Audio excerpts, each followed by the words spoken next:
Aktivis ditangkap dan dikeluarkan secara paksa oleh keamanan, hanya karena menyampaikan aspirasinya untuk menolak penambang nikel di Papua, khususnya di Raja Ampat, karena dengan adanya penambangan tersebut akan merusak ekosistem alam yang begitu indah dan dapat berdampak kepada manusia yang mendiami di daerah itu.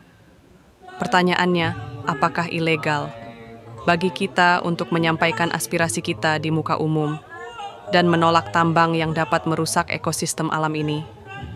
Apakah kita hanya harus membisu melihat alam yang indah ini dihancurkan secara terorganisir? Apakah UU nomor 32 tahun 2009 pasal 67 tidak berarti bagi kami? Bebaskan aktivis yang ditahan kami. Warga sipil sudah tidak percaya sama yang namanya pemerintah dan para anteknya yang selalu senantiasa menjadi anjing penjaga bagi para mafia.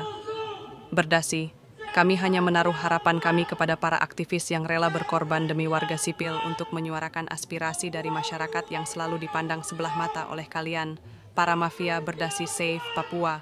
Papua bukan tanah kosong. Salam waras. Terima kasih sudah menyuarakan keresahan ini.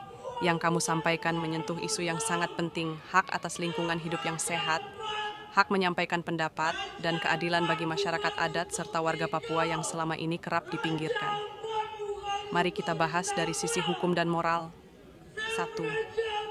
Apakah menyampaikan aspirasi di muka umum itu ilegal? Tidak. Menyampaikan pendapat di muka umum dijamin oleh konstitusi, tepatnya Pasal 28E ayat 3. UUD 1945. Setiap orang berhak atas kebebasan berserikat, berkumpul, dan mengeluarkan pendapat. U numero 9 tahun 1998 tentang kemerdekaan menyampaikan pendapat di muka umum. Selama penyampaian aspirasi itu dilakukan dengan damai, tidak membawa senjata, tidak menghasut kekerasan, maka tindakan aparat yang menangkap atau membubarkan secara paksa tanpa dasar hukum jelas adalah pelanggaran HAM. 2. Bagaimana dengan UU nomor 32 tahun 2009 tentang perlindungan dan pengelolaan lingkungan hidup PPLH? Benar sekali. Pasal 67 Undang-Undang Perlindungan dan Pemeliharaan Lingkungan menyatakan, setiap orang berkewajiban memelihara kelestarian fungsi lingkungan hidup, serta mencegah dan menanggulangi pencemaran dan kerusakan lingkungan hidup. Artinya, warga justru punya kewajiban moral dan hukum untuk menolak aktivitas yang merusak lingkungan, seperti penambangan yang tidak memperhatikan AMDAL, analisis mengenai dampak lingkungan, apalagi jika terjadi di kawasan yang kaya keanekaragaman hayati seperti Raja Ampat. 3. Apakah rakyat hanya harus membisu dan menyerah? Tidak. Diam berarti menyetujui. Menyuarakan kebenaran adalah bentuk keberanian dan cinta pada negeri ini. Ketika negara gagal melindungi rakyat dan alamnya, maka rakyat punya hak untuk mengoreksi dan mengingatkan. 4. Soal ketidakpercayaan pada pemerintah dan keberpihakan aparat. Ini adalah suara yang banyak digaungkan, terutama di wilayah konflik agraria dan lingkungan.